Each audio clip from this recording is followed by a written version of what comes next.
Welcome to Boring Classic Literature.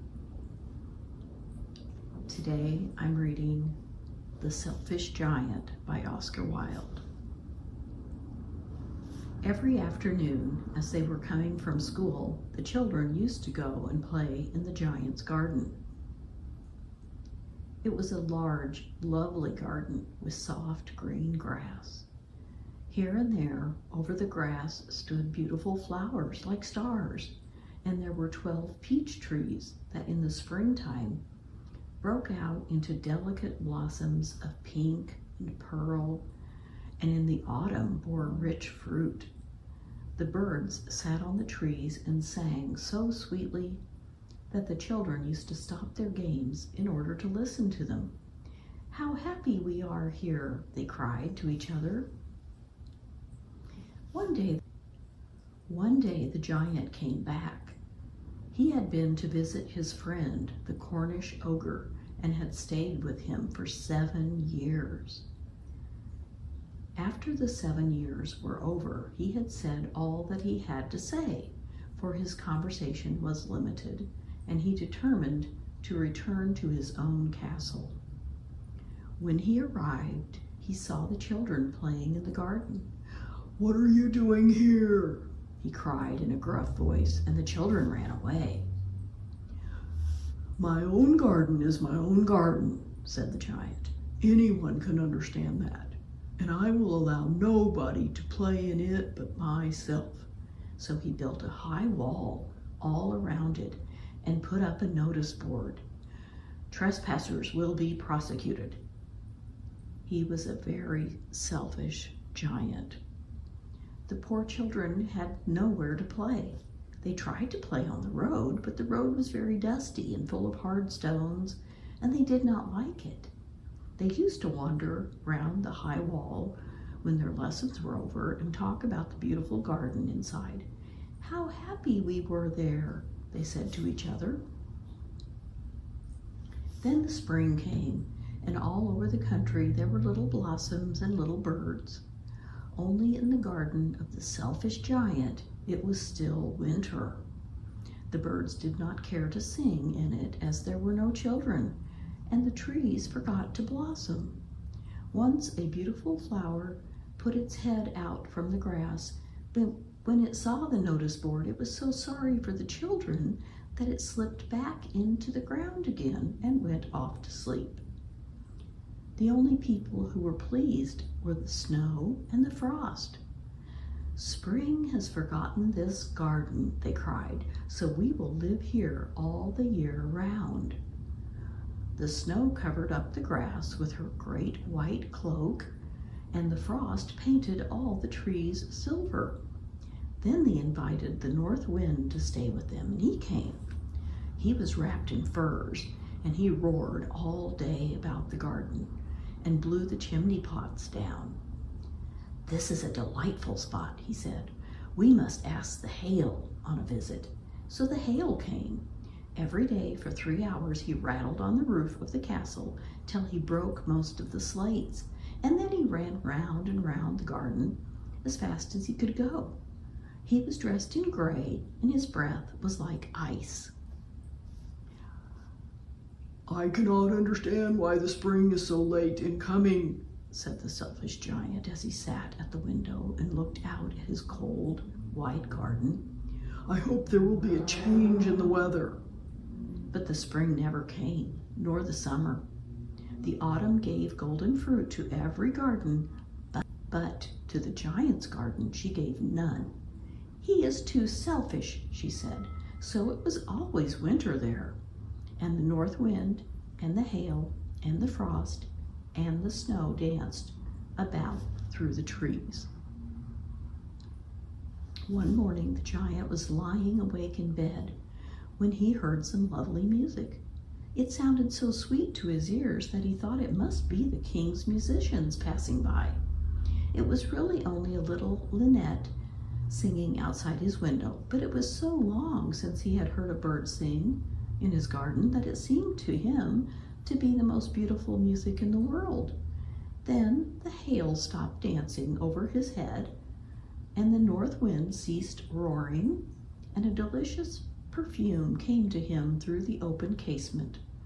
"I believe the spring has come at last," said the giant, and he jumped out of bed and looked. What did he see? He saw a most wonderful sight. Through a little hole in the wall, the children had crept in, and they were sitting in the branches of the trees. In every tree that he could see, there was a little child.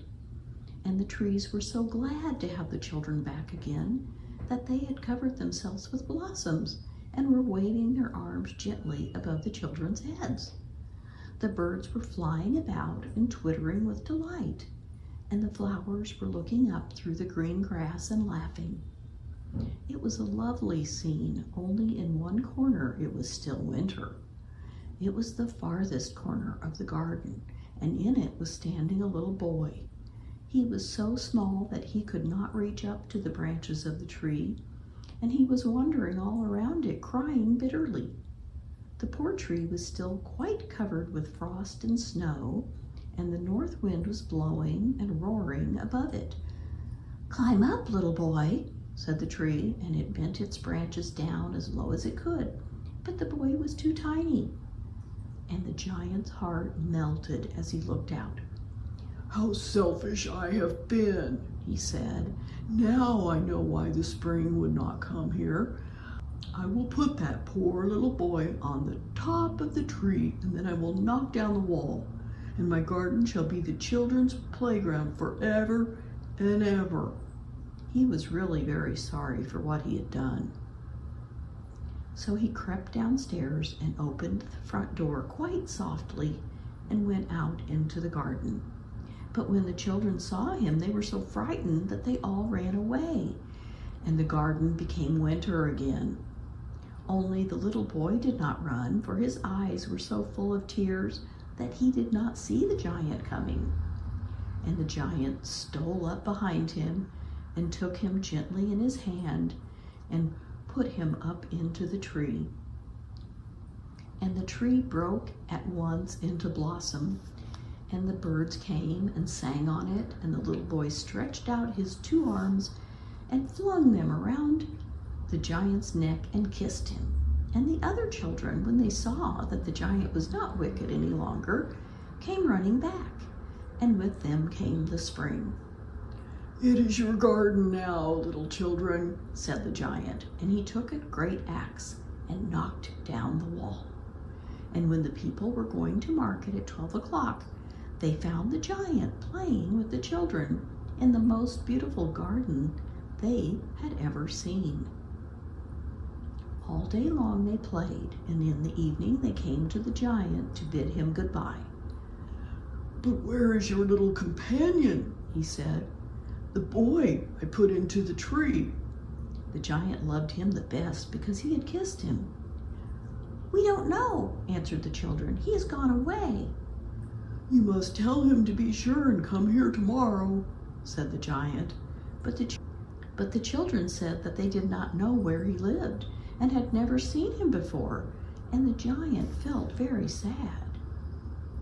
Every afternoon when school was over, the children came and played with the giant, but the little boy whom the giant loved was never seen again.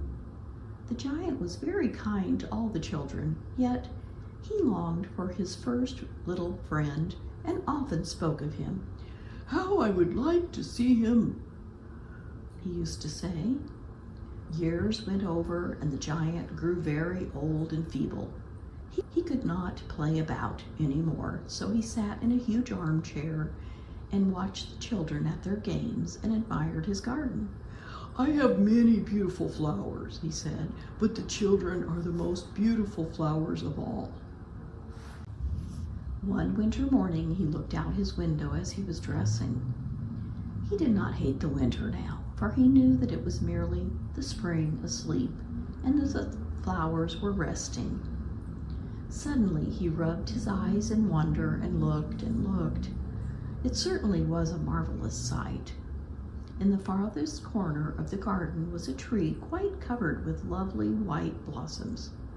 Its branches were all golden, and silver fruit hung down from them. and underneath it stood the little boy he had loved. Downstairs ran the giant in great joy and out into the garden. He hastened across the grass and came near to the child. And when he came quite close, his face grew red with anger, and he said, "Who hath dared to wound thee?"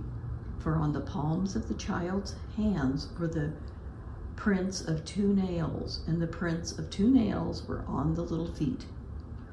"Who hath dared to wound thee?" cried the giant. "Tell me, that I may take my big sword and slay him." "Nay," answered the child, "but these are the wounds of love." "Who art thou?" said the giant, and a strange awe fell on him, and he knelt before the little child. And the child smiled on the giant and said to him, "You let me play in your garden. Today you shall come with me to my garden, which is paradise." And when the children ran in that afternoon, they found the giant lying dead under the tree, all covered with white blossoms. Thanks for listening.